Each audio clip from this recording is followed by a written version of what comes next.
আসসালামু আলাইকুম। আজকে আমরা যে বিষয়টা পড়ব সেটা হইতেছে বাংলাদেশ শ্রম আইন ২০০৬। মূলত এই সাবজেক্টটার নাম হচ্ছে লেবার ল। আজকে থেকে লেবার ল শুরু হলো। এটা লেবার লর হচ্ছে ফার্স্ট ক্লাস।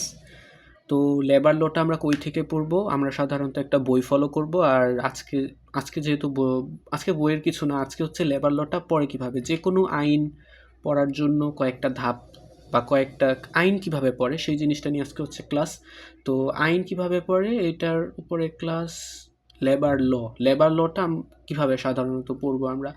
তো এইখানে আমি যে পেজটা আপনাদের দেখাচ্ছি সেটা হচ্ছে লস অফ বাংলাদেশ। গুগলে গিয়ে বিডিস ল, লেবার বিডিস ল লেখার পরে, লেবার ল লেখার পরে আপনার যে প্রথম ওয়েবসাইটটা আসবে সেই ওয়েবসাইটটার ভিতরে আপনি যখন এন্টার করবেন তখন এই ইন্টারফেসটা আসবে। যাই হোক, কথা না বাড়াইয়া কাজ শুরু করি। এটা হচ্ছে বাংলাদেশ শ্রম আইন ২০০৬। তো বাংলাদেশ শ্রম আইন ২০০৬ এটাকে বলা হয় টাইটেল।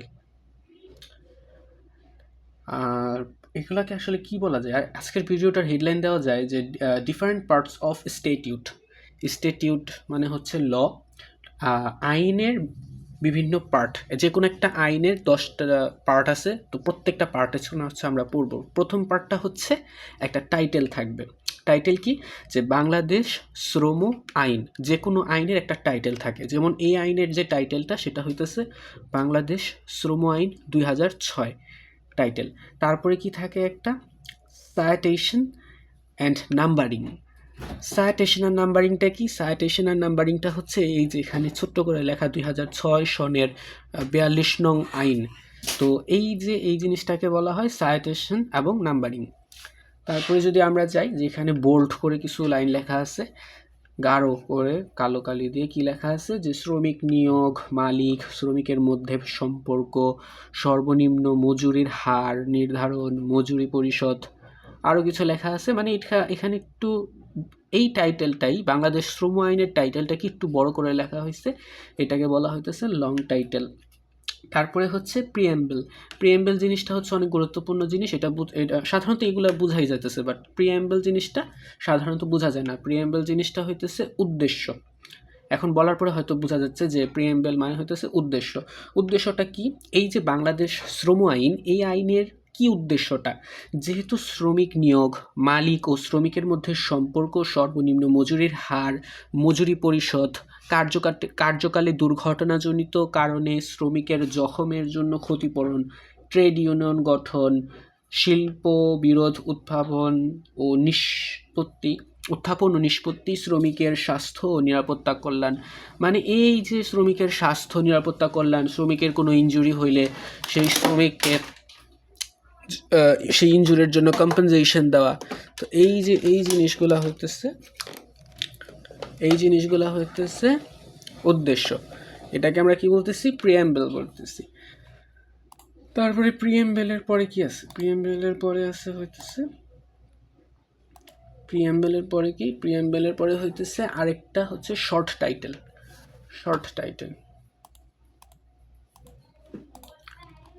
এখানে প্রিএম্বল দেখতে পারতেছি।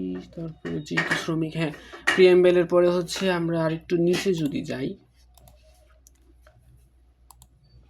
হ্যাঁ, এই যে এখানে যদি আসি, এখানে আসলে আমরা কি দেখতে পেতেছি? যে হেডিং, তারপর হচ্ছে শর্ট টাইটেল। শর্ট টাইটেলটা কি? সংক্ষিপ্ত শিরোনাম। হেডিং হইতেছে যে এটা প্রথম অধ্যায় প্রারম্ভিক, মানে একটা হেডিং থাকে না, সেটার হেডিং শর্ট টাইটেল। এখানে আসলে পড়ার কিছু নাই আজকে।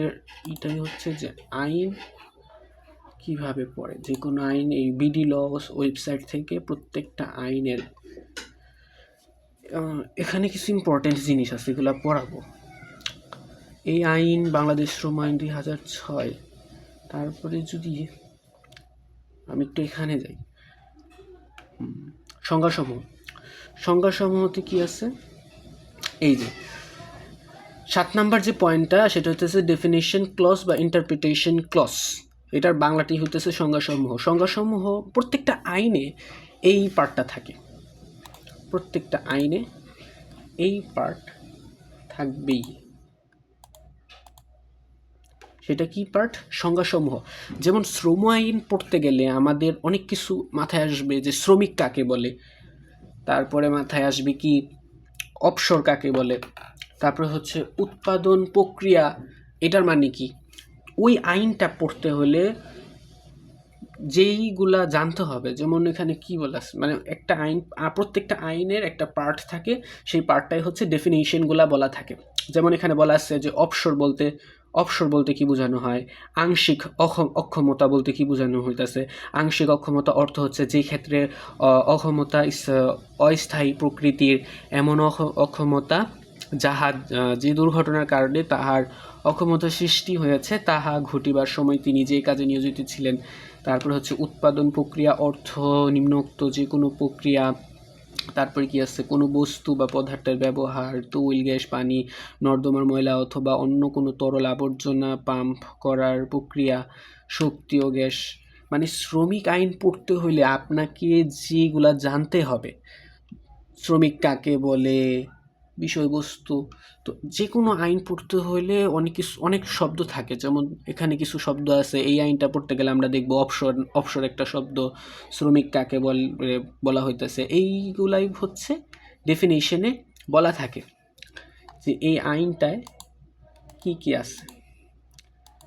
তারপরে হ্যাঁ, এগুলো হচ্ছে হেডলাইন। এই যে এইগুলা কি বলা হয়, হেডলাইন, সূচি। সংক্ষিপ্ত শিরোনামের মধ্যে আমি অনেকগুলো জিনিস দেখাইছি, সংজ্ঞার মধ্যেও দেখাইলাম। এখন আসি, এই যে এটা হইতেছে মার্জিনেট নোট বলে। হ্যাঁ, এটারে মার্জিনেট নোট বলে বা সাইড নোট বলে, এটারে সাইড নোট বলে। এটা হেডিং।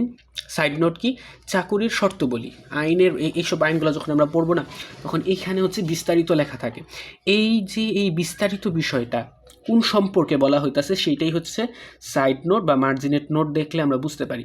যেমন এখানে কি লেখা আছে, চাকুরির শর্তাবলী, মানে চাকুরির যে শর্তগুলা হচ্ছে এইখানে মূলত এক্সপ্লেনেশন করা হয়েছে, ইলাস্ট্রেশন বলা যায়।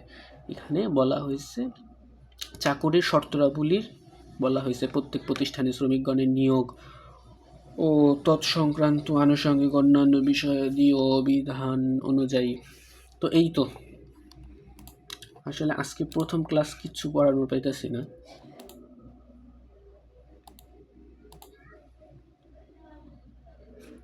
হ্যাঁ, আবার প্রথম থেকে আসি। হ্যাঁ, তো সংক্ষিপ্ত শিরোনাম এটা কিসের সংক্ষিপ্ত শিরোনাম? এটা হচ্ছে বাংলাদেশ শ্রমিক আইন 2006-এর সংক্ষিপ্ত শিরোনাম। সংক্ষিপ্ত শিরোনামে আমরা যেগুলো পড়বো এখন, সেটা হচ্ছে এই আইন বাংলাদেশ শ্রম আইন 2006 নামে পরিচিত। এই আইন অবিলম্বে কার্যকর হয়েছে। যখনই এটা হয়েছে, সেটা কার্যকর, মানে বাংলাদেশে এই আইনটা এখনও কার্যকর আছে।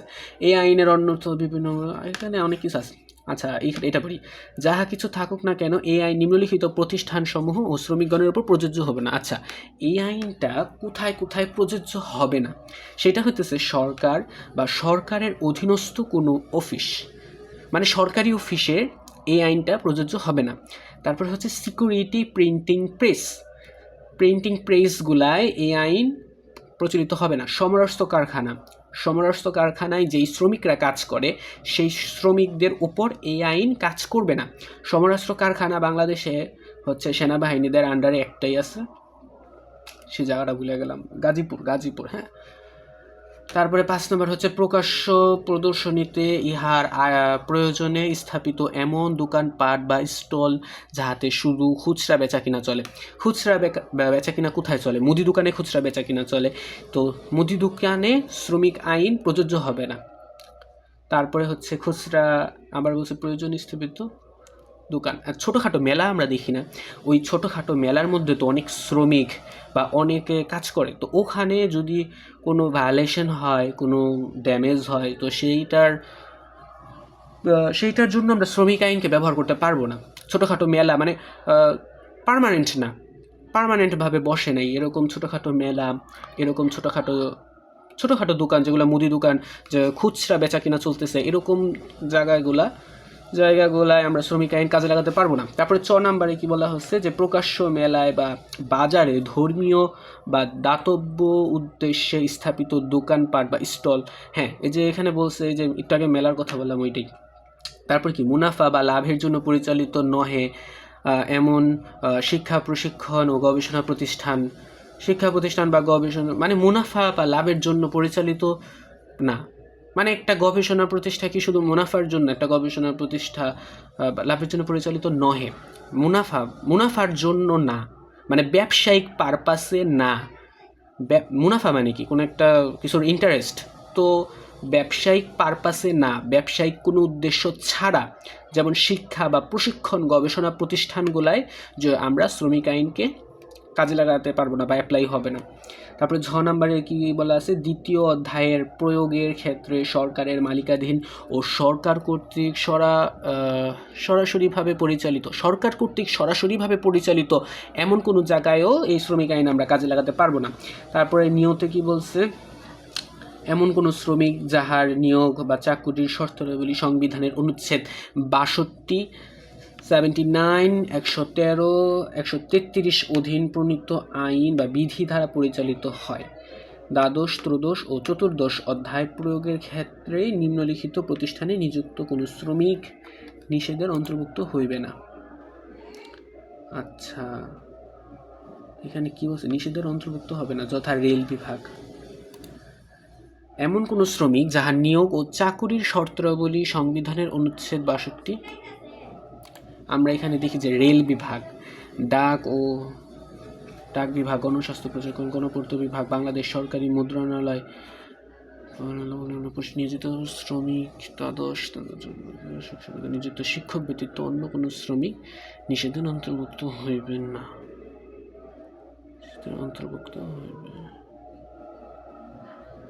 আচ্ছা, নিষেধের অন্তর্ভুক্ত কারা কারা হবে না, এই নিয়ম নাম্বারে হচ্ছে এখানে 6টা পয়েন্ট আমরা দেখতে পারতেছি।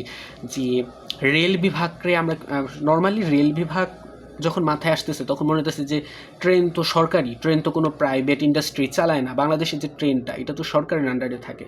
তো আমরা এখানে যে কিছু শর্ত দেখতেছি যে এই শর্তগুলো সংবিধানের অনুচ্ছেদ 62, 79, 113 বা 133-এর এই শর্তগুলার উপর ভিত্তি করার পরে এই শর্তগুলার উপর যদি আমরা একটু তাকাই, আচ্ছা এত কমপ্লিকেটেড না করি, আমরা নর্মালি বুঝি যে রেল বিভাগ, ডাক ও তার টেলিফোন বিভাগ, সরকার, জনপদ বিভাগ, গণপূর্ত বিভাগ, গণস্বাস্থ্য প্রকৌশল বিভাগ, এগুলা নর্মালি আমাদের একটু আগে বললাম না যে সরকারি প্রতিষ্ঠানগুলোয় শ্রমিক আইন কাজ হবে না, কিন্তু রেল বিভাগে প্রযোজ্য হবে।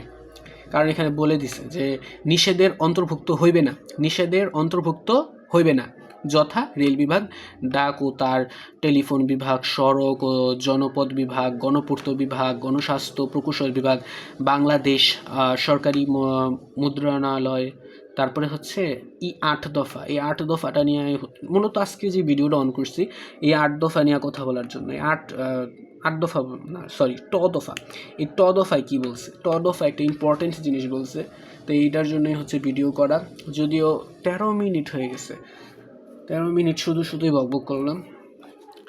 আচ্ছা, আমার এই ভিডিওগুলো যারা দেখবেন তারা অনেক সময় নিয়ে দেখবেন, হ্যাঁ, যে অনেক হাতে সময় আছে, তো একটা কিছু দেখি লেখাপড়ার উপকার হইব, পড়তে মন চাইতেছে না, তখন এই ভিডিওগুলো দেখলে আপনার উপকার হবে। কারণ আমি আসলে এত পরিশ্রম করি না, আমার মন চায় আমি ভিডিও বানাই, সেজন্য ইউটিউবে ছাড়ি।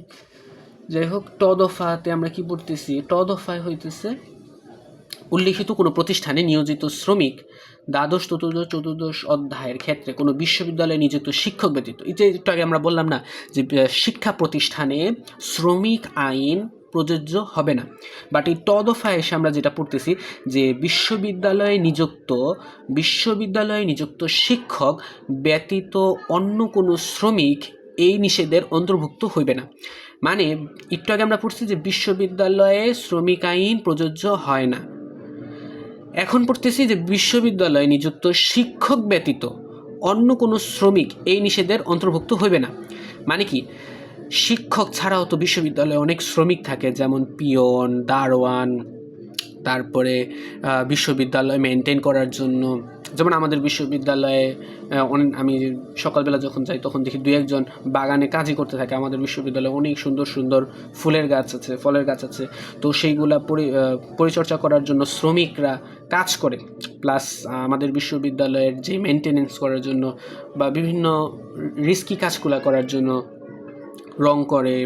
তারপরে আরও শ্রমিক মানে বিশ্ববিদ্যালয়ের কাজ করার জন্য তো বিশ্ববিদ্যালয়ের কাজ তো আর নর্মাল মানুষরা করে না। বিশ্ববিদ্যালয়ের অবকাঠামোগত উন্নয়নের জন্য শ্রমিক তো বাইরে থেকেই আসে। তো সেই সকল শ্রমিকদের উপর শ্রমিক আইন অ্যাপ্লাই হবে।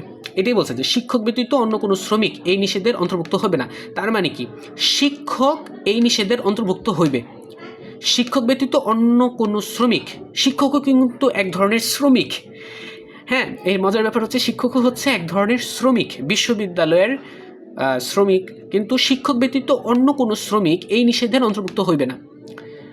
তার মানে এই নিষেধের অন্তর্ভুক্ত কে হবে? শিক্ষক হবে। মানে শিক্ষকের উপর শ্রমিক আইন প্রযোজ্য হবে না, কিন্তু বিশ্ববিদ্যালয়ে অন্যান্য যে শ্রমিকগুলো আছে তাদের উপর এটা অন্তর্ভুক্ত হবে। ওইটা আমরা কোন বেসিসে দেখব? এই যে এখানে বলা আছে কোন কোন কোন বেসিসে আমরা দেখব, যে দ্বাদশ, ত্রয়োদশ, চতুর্দশ অধ্যায়ের প্রয়োগ। ওই প্রয়োগ ওই বেসিসগুলোর উপর ভিত্তি করে আমরা অন্যান্য শ্রমিকের উপর শ্রমিক আইন কাজে লাগাতে পারবো। আশা করি বুঝাতে পারছি। তারপর হচ্ছে ঠ। আচ্ছা, এই 8 দফাটা নিয়ে তো ভিডিও করছি। এই ট দফা নিয়ে অনেক পেঁচাল পারবো। ট দফায় যেটা বলতেছে, ট দফার যে এই কোশ্চেনটা যখন আমাদের ক্লাসে পড়াইতেছিল তখন একটা মাল্টি ট্যালেন্টেড বাচ্চা এই কোশ্চেনটা করে যে, ম্যাম আমরা আমাদের বিশ্ববিদ্যালয়ে তো অনেক শ্রমিক আছে, তো তাদের উপর এই শ্রমিক আইনটা কাজে লাগবে কি লাগবে না। তো এইটা নিয়ে অনেক পরিমাণ অনেক ইমপ্রেস হয়ে গেছিলো। যাই হোক, এই কোশ্চেনটা আসলে ইম্পর্ট্যান্ট। তো এই কোশ্চেনের উপর আমাদের অ্যাসাইনমেন্ট হওয়ার সম্ভাবনা আছে। সেই জন্যই হচ্ছে আজকে আমি শুধু এই ট দফা নিয়ে পেঁচাল পারবো, যে ট দফাটা আসলে কি বলতেছে। ট দফাটা আসলে বলতেছে যে শিক্ষা প্রতিষ্ঠানে শ্রমিক আইন কাজে লাগে না। আচ্ছা, এটা কেমন লাগে শুনতে যে শিক্ষা প্রতিষ্ঠানে শ্রমিক আইন দিয়ে কিছু হইতেছে? শিক্ষা প্রতিষ্ঠানে কোনো ভায়োলেশন হইলে, শিক্ষা প্রতিষ্ঠানে প্রাইভেট ইউনিভার্সিটিগুলোয় কোনো প্রবলেম হইলে সাধারণত ওইটা প্রাইভেট ইউনিভার্সিটির যারা দায়িত্বে আছে তারাই হইতেছে এটা সলভ করে। তারপরে হচ্ছে আপনার থানা পুলিশ তা আছে। কিন্তু কেমন জানি লাগে না যে শিক্ষা প্রতিষ্ঠানে শ্রমিক আইন আসলে কোথায় কাজে লাগে? বড় বড় গার্মেন্টসে, বড় বড় শিল্প কারখানায়, যেমন আমাদের যে ইন্ডাস্ট্রিগুলো দেখি আমরা, বড় বড় গার্মেন্টসগুলো দেখি, তো সেইখানে যারা শ্রমিক হিসাবে কাজ করে, এই যে রড বানায়, এই রডের এখানে তো অনেক শ্রমিক কাজ করে। তারপরে টাইলস, মানে যত প্রোডাক্ট আছে বড় বড় কোম্পানিগুলোর মধ্যে যেই প্রোডাক্টগুলো প্রডিউস করা হয়, তো সেইখানে যে শ্রমিকগুলো কাজ করে, তো সেইখানে শ্রমিকদের নিরাপত্তার জন্য শ্রমিক আইন, বাংলাদেশ শ্রমিক আইন 2006 এটা মূলত বানানো হয়েছে। তো এইখানে একটা ইম্পর্টেন্ট বিষয় হইতেছে যে শ্রমিক কাকে বলে, শ্রমিক আসলে কারা, এইটার উপর বেস কইরাই আসলে শ্রমিক নির্ধারণ করা হয়। এটা নিয়ে অনেক পেঁচাল পড়তে হবো, কিন্তু এখন মাথার মধ্যে কিছু আসতেছে না। এমন কোনো কৃষি খামার যেখানে সাধারণত 5 জনের কম শ্রমিক কাজ করে, তবে দ্বাদশ, চতুর্দশ প্রয়োগের ক্ষেত্রে যে কোনো কৃষি খামারে কর্মরত অন্যান্য সকল কৃষি শ্রমিক এই নিষেধের অন্তর্ভুক্ত হইবে না। আচ্ছা, এইগুলা যেগুলা পড়লাম না, এগুলা হচ্ছে এক্সেপশন কি, যে এক্সেপশনের মতো অনেকটা। এই এক্সেপশনও কিন্তু একটা পার্ট। ওই যে আমি একটু আজকের যে ভিডিওর যে টপিক, সেই টপিকটা হইতেছে যে ডিফারেন্ট পার্টস অফ স্ট্যাটিউট। একটা আইনের বিভিন্ন পার্ট, যেটা সবার আগে আমি ভিডিওর প্রথমে আমি টাইটেল পড়াইছি, সাইটেশন বা নাম্বারিং, কোনটাকে সাইটেশন নাম্বারিং বলে। তারপরে লং টাইটেল, প্রিঅ্যাম্বল পড়াইলাম। তারপরে স্টার্ট শর্ট টাইটেল পড়াইলাম, ডেফিনেশন, ইন্টারপ্রিটেশন একটা পার্ট। তারপরে আইনের এক্সেপশনও কিছু থাকে, প্রত্যেকটা আইনের কিছু ব্যতিক্রম থাকে। যেমন এই আইনটার ব্যতিক্রম হচ্ছে এইগুলা, যেমন রেল বিভাগ, সাধারণত মনে হয় যে রেল বিভাগ তো সরকারি, তো এইটার উপর হয়তো শ্রমিক আইন কাজে লাগবে না।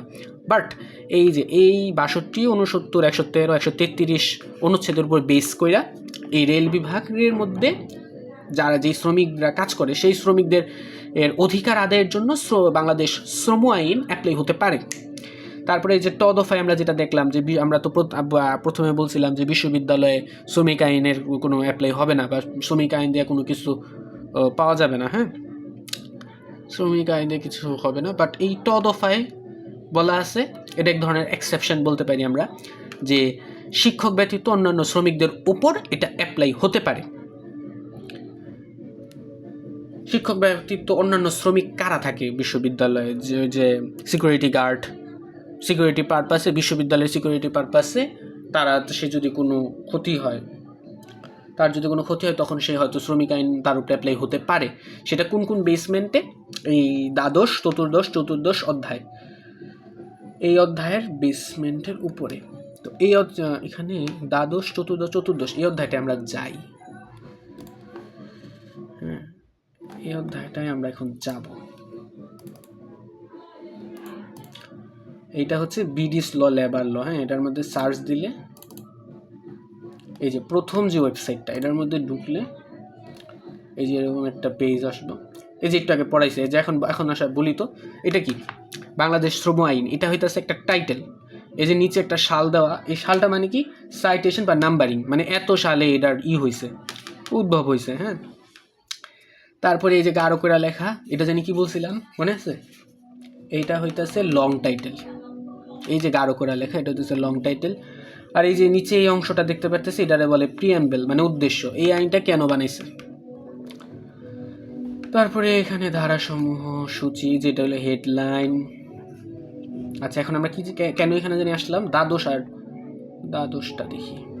দ্বাদশ, এই যে দ্বাদশ, হ্যাঁ এই দ্বাদশ